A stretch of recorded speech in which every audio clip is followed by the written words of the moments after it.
J'accueille à présent Caroline van der Linden et sa collègue Kenza. Bonjour Caroline, bonjour Kenza, comment allez-vous? Bonjour Isabelle. Bonjour. Merci beaucoup pour l'invitation et de nous recevoir sur Radio Campus. Mais oui, avec grand plaisir, évidemment. Et donc, on va parler de musique publique qui se trouve à Ixelles. Et donc, c'est un lieu qui a l'habitude de programmer des concerts de musique, comme on dit, du monde, de tous les pays. Et donc, vous allez nous en parler aujourd'hui. Il y a plusieurs axes dont vous vouliez parler. Donc, il y a 3 pôles, donc je vous laisse en parler en intro. Et puis après, vous pourrez développer. Tout à fait, voilà, Musique Publique, c'est l'association à Bruxelles qui défend les musiques qui viennent de toutes les cultures du monde. Donc voilà, ça se caractérise par 3 pôles, organisation de festivals et concerts dont je vais vous parler, et ensuite également une académie de musique dont Kenza va vous parler, ainsi que le label. Très bien. Alors au niveau du pôle concerts et festivals, ben voilà, c'est une de nos activités principales évidemment. On a la chance d'occuper le théâtre Molière qui se situe dans un petit coin caché de Bruxelles au sein de la galerie de la Porte de Namur. Et donc, grâce à la commune d'Ixelles, nous pouvons bénéficier de ce lieu pour y organiser 80 à 100 concerts par an avec des musiciens qui viennent tant du Brésil, de Syrie, du Congo et de partout ailleurs dans le monde. Ça fait déjà longtemps que Musique Publique est au Théâtre Molière. Ça fait combien de temps à peu près? Tout à fait. Ça fait une vingtaine d'années que Musique Publique existe. Après, au Théâtre Molière, ça fait vraiment de nombreuses années que nous y sommes implantés, en fait. Ah, très bien. Concert, c'est généralement vendredi soir, samedi soir, au Molière. Bon, avec évidemment des exceptions. On organise parfois des concerts en semaine, mais généralement, c'est sur le week-end ou en fin de semaine. Donc, on reçoit beaucoup de musiciens différents, de musiciennes. Aussi, on essaye d'avoir une parité évidemment dans notre programmation. Les festivals, on a 3 festivals principaux avec 3 couleurs différentes, on pourrait dire. Donc d'abord le Living Room Music Festival qui va se dérouler ici le 7 mai 2023, cette année dans le quartier Transvaal. Alors chaque année, on choisit un quartier de Bruxelles différent où des habitants ouvrent leurs portes à des concerts de musique du monde ou en tout cas de toutes les cultures. Donc cette année-ci, ce sera à Oudergem dans le quartier Transvaal où des habitants vont ouvrir simplement leur salon et des personnes vont aller participer à des concerts. Donc le concept, c'est chaque participant choisit 3 concerts. Donc chez 3 personnes différentes, le concert est joué 3 fois chez chaque personne et donc les personnes sont itinérantes dans le quartier, découvrent un quartier et puis aussi ça permet à des quartiers qui connaissent peut-être moins le concept ou en tout cas musique publique de se familiariser avec notre association. Et alors quelles sont les conditions pour pouvoir accueillir un groupe chez soi ? Il faut parfois un salon, mais pas très grand. Le concept a commencé, on m'a dit, dans une salle de bain avec quelques personnes. Donc, c'était déjà il y a 20 ans parce que nous fêtons le 20e anniversaire cette année. Donc, il n'y a pas vraiment de conditions. Il y aura différents logements. On va aussi donner un concert dans le centre fait d'asile pour mineurs non accompagnés qui se trouve dans le même quartier. Donc, c'est aussi pour nous une opportunité d'ouvrir en fait les portes aussi de ce lieu et d'y organiser un concert, de rencontrer les jeunes qui y sont en attente d'asile pour le moment, donc qui sont dans le centre, et leurs animateurs aussi, et puis au public aussi de participer à ce concert. Bah oui, c'est une belle initiative parce que j'imagine que dans ce centre fait d'asile, il y a des enfants des nationalités pour lesquelles vous organisez, qui ont la nationalité des artistes que vous programmez, et donc c'est une façon pour eux aussi de se sentir peut-être un peu à la maison d'une certaine manière, ou en tout cas aussi de découvrir d'autres musiques. Donc ça peut être vraiment un moment très chaleureux pour eux. Voilà, tout à fait. Et puis aussi aux habitants, ça ouvre aussi aux habitants qui habitent juste à côté du centre. Et puis d'autres habitants donc, ouvriront leurs portes à des concerts. Donc ça, c'est le 7 mai 2023. C'est notre premier festival qui a la couleur de la proximité. Ah, super. Très bien. Et alors, ensuite, il y avait... il y a 2 autres festivals qui sont organisés par Musique Publique. Donc, il y a les Firefly Sessions. Là, nous avons la chance d'avoir Raphaël Decoq, qui est musicien au sein de l'académie et qui est un musicien qui joue très très souvent à Musique Publique. Et puis Kenza vous en parlera aussi sur le label de Musique Publique. Et donc il est également biologiste spécialiste en lucioles. Et 5 soirs au mois de juin, il emmène des personnes dans la forêt de Soignes. On organise un concert acoustique avec une explication sur les lucioles et l'observation de l'envol des lucioles. au crépuscule dans la forêt. Oui, ça fait rêver. Donc ça, c'est du 26, voilà, du 26 au 30 juin 2023. Et là, les places seront en vente début juin, mais on préviendra à l'avance parce que, évidemment, les places sont chères et limitées. Oui, j'imagine. Et l'idée, c'est pas de faire peur aux lucioles non plus. Voilà. Et là, la couleur de ce festival, c'est l'écologie et l'environnement. Ah oui, d'accord.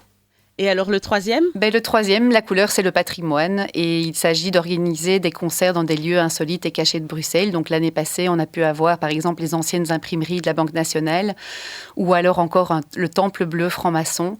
Et donc l'idée, c'est que du 20 au 26 août 2023, Musique publique organise son grand festival. Il s'agit de 7 jours de concerts dans des lieux cachés et insolites à Bruxelles. Oui. Et donc ça fait aussi 20 ans que ça existe ou c'est encore c'est assez Non, récent? ça ce sera la 8e édition si je ne me trompe. Ce qui est pas mal en fait. Et donc ça donne vous avez eu des chouettes retours, ça donne des bons résultats? Tout à fait. Le festival est quasi chaque année sold out, donc voilà. Ah très bien. En tout cas, ce sont des belles initiatives, ce sont des beaux axes.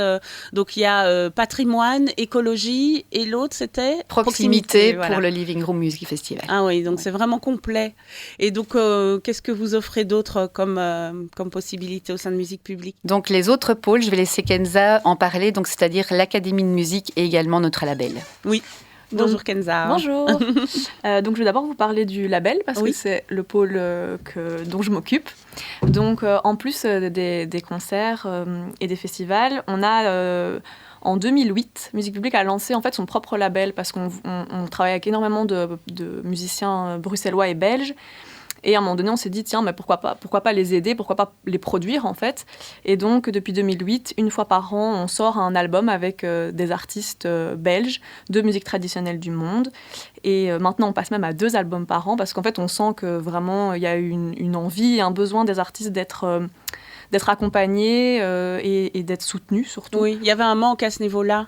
En tout cas, en musique traditionnelle du monde, on est vraiment les pionniers et on est surtout vraiment les représentants et on est une vraie boussole en fait pour les artistes qui arrivent en Belgique et qui ont envie de pouvoir vivre de leur art et de la musique. Et donc du coup, on est devenu vraiment un énorme réseau, ce qui nous permet vraiment de pouvoir accompagner ces artistes dans leur carrière. Et donc, au début, ça venait vraiment de Peter, qui est le directeur de Musique publique. Il avait des idées d'association. Il se disait, tiens, ces 2 artistes-là, ce serait un super beau projet. Et donc, du coup, il y a des projets qui sont vraiment nés de la vision de Musique publique. Et maintenant, on commence à avoir des artistes qui viennent nous voir en disant, voilà, on a vraiment envie de votre aide, on aurait vraiment besoin de votre aide et on trouve que ce serait vraiment super chouette de collaborer avec vous. Et donc, de là, une nouvelle aventure humaine commence. Oui. Alors, je vous entends dire musique traditionnelle du monde, mais toutes les personnes, tous les artistes que vous programmez font de la musique traditionnelle. Il n'y a pas des artistes plutôt fusion ou qui ont une vision plus moderne de leur musique? Alors, Musique publique, effectivement, sa ligne éditoriale, on va dire, sa ligne artistique, c'est vraiment les musiques traditionnelles acoustiques. Donc, effectivement, tout ce qui est fusion, ça parfois, mais ça n'a pas toujours sa place. Par exemple, tout ce qui est musique électronique ou tout ça, rap, hip-hop, tout ça, nous, on ne va pas produire. Non, je pense qu'on peut venir de Syrie ou du Sénégal en faisant de la musique, on va dire sénégalaise, sans que ce soit forcément du rap ou du hip-hop. Oui. Quoi. Non, nous, on fait vraiment de la musique traditionnelle. Oui, c'est vraiment c'est notre ligne. Et vu qu'on est très peu à avoir une ligne aussi claire, on va dire, on essaie de la garder pour justement permettre à tous ces artistes qui font de la musique traditionnelle d'avoir un lieu où jouer, un vrai théâtre de 400 places, avoir une visibilité. Et voilà, c'est un peu c'est notre vision et c'est comme ça qu'on voit les choses. Et donc les fusions, effectivement, ça dépend, mais en général, on essaie de rester assez... Oui, vous allez plus vers le traditionnel. Oui, d'accord. Acoustique, très bien. Avec le label, là, on vient de sortir, de présenter un nouvel album ce samedi, un projet de musique soufie de Syrie.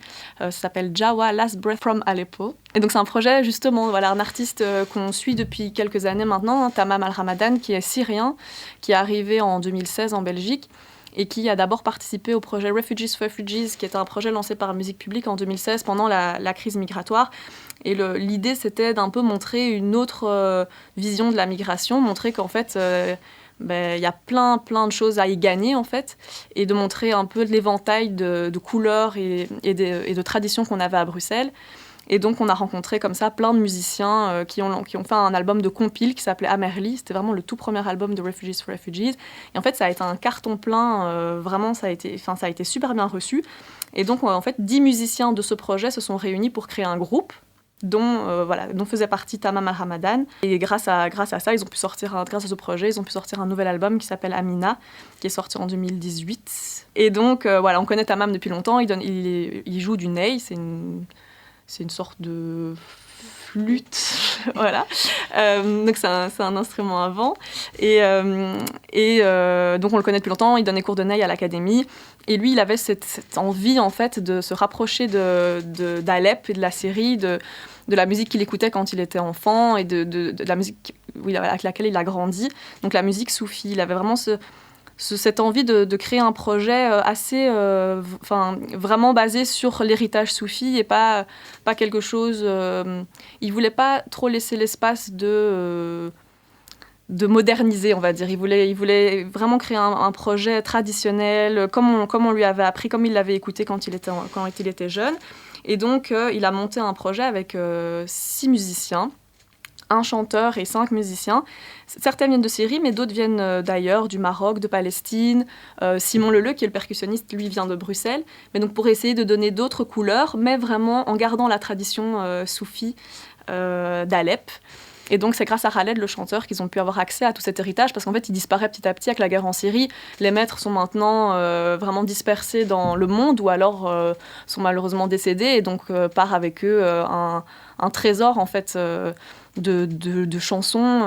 Et donc, du coup, c'était un peu ça l'idée, c'était de faire un projet qui se tenait le plus possible à la tradition, pour justement avoir un peu un rôle de gardien de cet héritage, et... qu'au moins ces parties-là soient sur un album et qu'ils ne puissent plus disparaître. Et donc on a eu le concert là samedi qui a été juste une énorme réussite. C'était un moment magique, émouvant. Il y avait beaucoup de personnes qui étaient vraiment très familiarisées avec l'héritage soufi, la culture soufi, la musique soufi, et qui étaient vraiment épatées par la liberté qu'ils avaient prise quand même, mais tout en respectant vraiment les codes et la tradition. Et la petite surprise, c'est qu'ils sont accompagnés d'un derviche tourneur qui vient danser sur scène pendant le concert. Donc ça c'est Jawa, Last Breath from Aleppo. D'accord. Et donc, pour le label, la dernière petite chose, vous avez écouté Las Lloronas avant qu'on arrive. On a sorti le premier album avec le trio en 2020. Et là, nous sommes en préparation du deuxième album. Ils ont déjà commencé à enregistrer. Et l'album sortira le 7 octobre à Musique Publique. D'accord. Donc voilà, à tenir à l'œil. Oui, c'est ça. Et à donc, l'oreille. du coup, elles feront un concert pour présenter leur album. C'est ça. Donc, le 7 octobre, vous pourrez les retrouver au Théâtre Molière pour écouter pour la première fois tous leurs nouveaux morceaux. Et voilà, on a déjà eu la chance de pouvoir écouter quelques morceaux et c'est très très prometteur. Ah ben parfait. Donc voilà, je vais vous parler de l'académie maintenant. Voilà. Donc du coup l'académie, c'est aussi une partie très très très importante de musique publique. On a quand même une 40aine de professeurs, une 50aine de cours, vraiment qui brassent vraiment très large, qui brassent énormément de parties du monde, du Brésil, l'Afrique de l'Ouest, l'Espagne. Vraiment, on essaye d'être très très large, pour vraiment que les Bruxellois et aux environs, les Belges, puissent vraiment trouver leur bonheur. Donc de nouveau, c'est que musique traditionnelle. Il n'y a pas de cours de piano ou de guitare classique, c'est vraiment du ney, de la kora, du doudouk, de guitare flamenco. Voilà, c'est vraiment musique traditionnelle. On a aussi de la danse flamenco, tango. Voilà, donc on vous invite à aller sur le site de l'académie pour voir un peu tous les cours qui sont disponibles. Et les cours se donnent au Théâtre Molière ou ailleurs ? Très, très peu de cours se donnent au Théâtre Molière. La majorité se trouve à Mabo, dans un collège qui se trouve près de la Sainte-Catherine. Oui. Ce qui est intéressant à savoir, c'est que tous ces cours sont accessibles sans solfège. Donc l'idée, c'est enseigner de manière orale, comme en général ces traditions-là sont enseignées. Donc les professeurs viennent de ces traditions-là. Et ils donnent cours de façon très organique. Voilà, les cours sont bien remplis. On peut s'inscrire à différents moments de l'année ou Exactement, donc on a plus de 500 élèves. Donc vraiment, ça marche super bien et c'est hyper beau à voir en fait. Il y a un peu de tout dans le public, des personnes qui viennent de cette tradition-là, ils sont juste super heureuses de pouvoir retoucher, réentendre, repratiquer certains instruments ou certaines danses. Donc il y a cette partie-là et il y a aussi juste des Belges, on va dire, qui sont juste super intéressés par un instrument ou par une danse et qui donc du coup se mélangent avec le public qui est plutôt déjà habitué. Donc c'est vraiment, il y a vraiment des rencontres qui se font qui sont super belles et j'ai envie de dire que c'est le maître mot de musique publique, oui, finalement. C'est les rencontres, les connexions. Oui. C'est vraiment beau quand on y pense. L'harmonie, le fait de vouloir vivre tous ensemble et que la musique rassemble finalement. Et de prouver que c'est possible. Oui. c'est ça qui est beau. C'est de montrer que en fait, des musiciens qui ne parlent pas la même langue peuvent se retrouver sur scène et juste...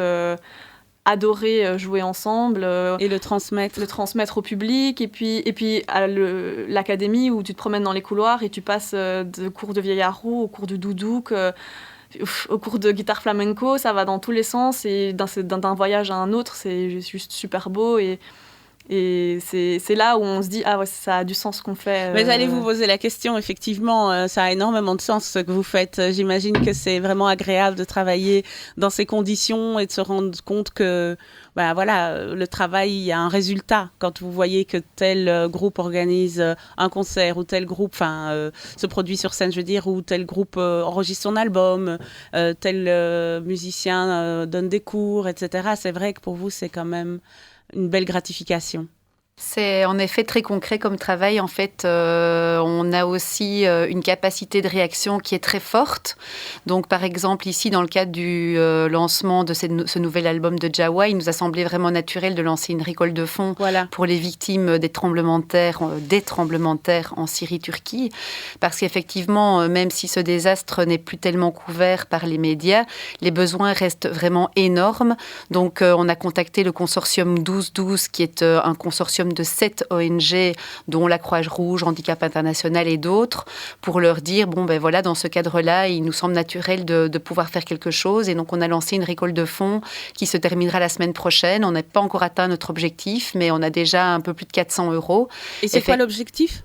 L'objectif, c'est de soutenir en fait les victimes du tremblement de terre. Mais je veux dire, vous avez un montant on s'était mis 1 000 € comme objectif. Mais donc on peut y arriver. Voilà, j'espère qu'en passant aussi ici, on fait un petit appel si vous pouvez laisser quelques euros. C'est via la plateforme 1212. Si vous regardez sur Internet, Consortium 1212, les pages d'action, vous trouverez Jawa for Syria and Turkey. Très bien, c'est super. Vous vouliez parler de la saison, vous vouliez annoncer des dates. Effectivement, donc comment ça se passe chez Musique Publique, c'est qu'on sort une programmation tous les 2 mois, donc janvier, février, puis mars, avril, et puis maintenant on arrive en mai, juin. Et quels vont être les temps forts ? Il y aurait le End of Season, donc c'est le 10 et 11 juin. Les élèves de l'académie vont venir faire un grand concert sur la salle de musique, sur la scène du Molière à Musique Publique. Donc ça, c'est l'occasion aussi, si les personnes ici qui nous écoutent veulent découvrir les cours, veulent découvrir les résultats des cours dans notre académie qui, notons-le, est quand même assez unique en Europe, une académie. C'est même la plus... Marie, qui est la directrice de l'académie, m'a dit de dire ça, la plus grande offre de musique traditionnelle d'Europe. Waouh. Voilà, donc c'est quand même pas rien. Et c'est unique en son genre. Et donc, voilà. Et elle m'a aussi dit de dire que dès mi-juillet, toutes les infos pour les cours de l'année prochaine seront sur le site et qu'on a des nouveaux cours. Ah oui. Chant georgien, musique et danse gnawa, ensemble de musique malgache, ngoni d'Afrique de l'Ouest et trompette et fanfare balkanique. Ah parfait. Voilà. Donc ça va être un des temps forts, le End of Season. Il va aussi y avoir le groupe légendaire Inti Illimani qui va venir 2 dates, le 10 et 11 mai. Laure Noire, une chanteuse camerounaise qui va venir le 5 mai, le vendredi 5 mai. Le Living Room Music Festival le dimanche 7 mai, comme on en a discuté. Et plein d'autres concerts, Common Roots, projet Common Roots le 18 mai ou encore Osterlo Collective le 19 mai. Mais en tout cas, toutes les informations et les tickets sont évidemment sur notre site internet www.musique en néerlandais public français féminin.be parce que Musique Publique, évidemment, c'est une association bilingue parce qu'on ne peut pas s'ouvrir aux autres communautés sans s'ouvrir à la communauté qui est juste à côté de la sienne. Kenza et Caroline, merci beaucoup d'être venues nous parler de musique publique et en tout cas, veille succès, comme on dit, et on viendra pour l'une ou l'autre date. Et donc, n'oubliez pas, chers auditeurs, la récolte de fonds sur la plateforme 1212, c'est bien ça? Exactement, la page d'action. Voilà. Ouais. Mais en tout cas, merci. Et merci. On va se quitter, merci Kenza, avec Baï Alsana. Et donc ça, c'est... le premier single de Jawa, Last Breath from Aleppo. Ah ben voilà. J'ai beaucoup aimé en l'écoutant. Merci en tout cas de nous le partager. Et à bientôt, bon travail. Merci beaucoup Isabelle. Avec plaisir.